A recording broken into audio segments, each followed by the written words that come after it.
akan membahas mengenai regulasi ekspresi gen pada prokariotik, eukariotik, dan virus. Ekspresi gen merupakan proses penting dalam kehidupan semua makhluk hidup. Melalui ekspresi gen, informasi genetik yang tersimpan di dalam DNA diterjemahkan menjadi protein yang berfungsi menjalankan berbagai aktivitas sel. Namun, tidak semua gen diekspresikan setiap saat. Sel memiliki mekanisme pengaturan yang sangat terorganisir untuk menentukan kapan, di mana, dan seberapa banyak gen harus diekspresikan. Proses inilah yang disebut sebagai regulasi ekspresi gen.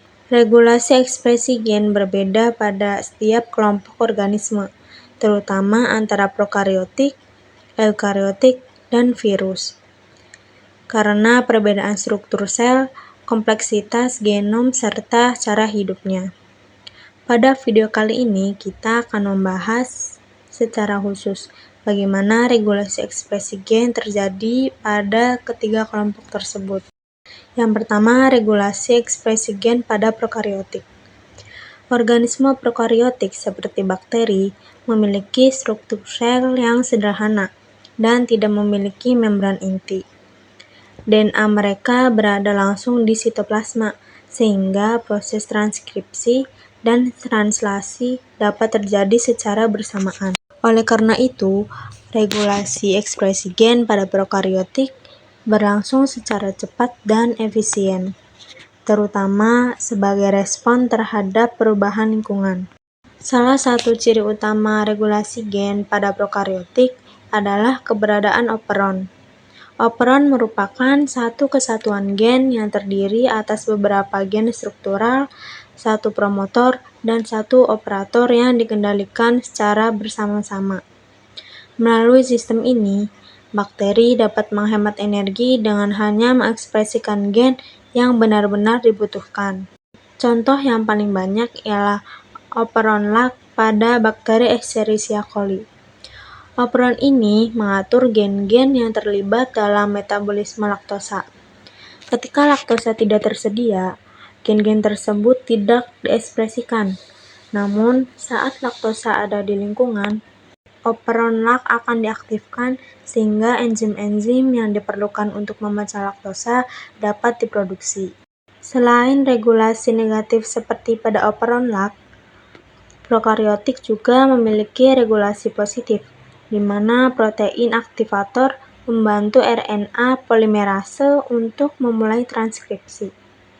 Regulasi ini memungkinkan sel prokariotik merespon kondisi lingkungan dengan sangat cepat, seperti perubahan ketersediaan nutrisi, suhu, atau tekanan osmotik.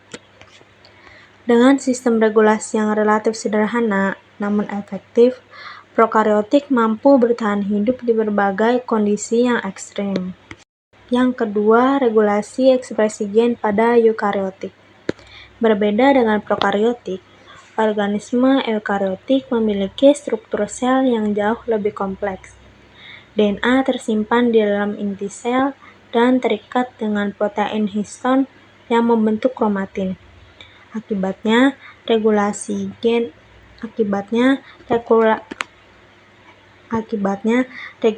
ekspresi gen pada eukariotik berlangsung melalui banyak tahapan dan melibatkan berbagai mekanisme pengendalian.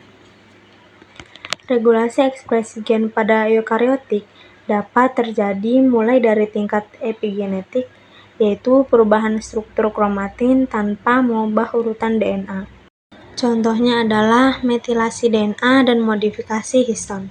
Jika kromatin berada dalam bentuk yang padat, gen sulit diakses dan tidak akan diekspresikan. Sebaliknya, kromatin yang terbuka itu memungkinkan terjadinya transkripsi. Pada tingkat transkripsi, eukariotik menggunakan berbagai faktor transkripsi yang bekerja sama dengan RNA polimerase. Faktor-faktor ini dapat berkaitan pada daerah promotor, NHR, atau silencer untuk mengatur tingkat ekspresi suatu gen. Sistem ini memungkinkan ekspresi gen yang sangat spesifik. Misalnya, gen tertentu hanya aktif pada jaringan atau tahap perkembangan tertentu. Setelah transkripsi, regulasi masih berlanjut pada tingkat pasca transkripsi, yaitu seperti pemrosesan mRNA. Pada eukariotik, mRNA harus mengalami splicing untuk menghilangkan intron dan menyatukan ekson. Proses splicing alternatif memungkinkan satu gen mengaktifkan berbagai jenis protein yang berbeda. Regulasi juga terjadi pada tingkat translasi, di mana kestabilan mRNA dan kecepatan penerjemahan memengaruhi jumlah protein. Bahkan setelah protein terbentuk, masih ada regulasi pasca translasi, seperti modifikasi protein dan degradasi protein yang tidak lagi dibutuhkan. Keseluruhan mekanisme ini menjadikan regulasi ekspresi gen pada eukariotik sangat kompleks, tetapi juga sangat presisi, mendukung diferensiasi sel dan perkembangan organisme multiseluler. Yang ketiga yaitu regulasi ekspresi gen pada virus. Virus merupakan entitas biologis yang unik karena tidak memiliki sistem metabolisme sendiri. Virus tidak dapat mengekspresikan gen secara mandiri dan sepenuhnya bergantung pada sel inang untuk melakukan transkripsi dan translasi. Oleh karena itu, regulasi ekspresi gen virus sangat terkait dengan interaksi antara virus dan sel inangnya. Pada virus, regulasi ekspresi gen bertujuan untuk mengatur urutan produksi protein virus agar replikasi berjalan optimal. Umumnya, gen virus diekspresikan secara bertahap, dimulai dari gen awal yang berfungsi mengendalikan sel inang, diikuti dengan gen akhir yang berperan dalam pembentukan struktur virus.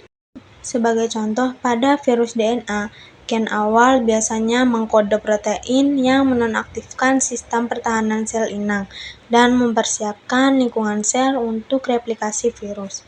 Setelah replikasi genom virus berlangsung, barulah gen akhir diekspresikan untuk menghasilkan protein kapsid dan komponen virus lainnya.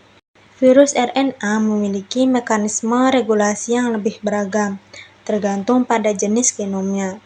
Beberapa virus RNA membawa enzim RNA polimerase sendiri, sementara yang lain memanfaatkan enzim sel inang. Regulasi ekspresi gen virus RNA seringkali sangat cepat, menyesuaikan dengan siklus hidup virus yang singkat. Selain itu, beberapa virus mampu memasuki fase laten, di mana ekspresi gen virus ditekan hingga kondisi lingkungan memungkinkan aktivasi kembali. Strategi ini membantu virus bertahan dalam jangka panjang di dalam tubuh inangnya.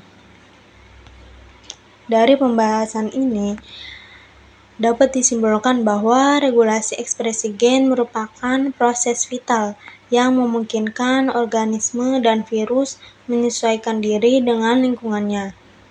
Pada prokariotik, regulasi berlangsung sederhana dan cepat melalui sistem operon. Pada eukariotik, regulasi berlangsung kompleks dan bertingkat, mendukung fungsi sel yang spesifik dan terorganisir. Sementara itu, virus mengatur ekspresi gennya dengan sangat efisien untuk memanfaatkan sel inang secara maksimal. Pemahaman tentang regulasi ekspresi gen tidak hanya penting dalam bidang biologi dasar, tetapi juga memiliki peran besar dalam pengembangan bioteknologi, kedokteran, dan penelitian penyakit genetik secara infeksi virus. Jadi, regulasi ekspresi gen dapat dipahami sebagai cara makhluk hidup mengelola informasi genetik agar penggunaannya efisien dan tepat sasaran.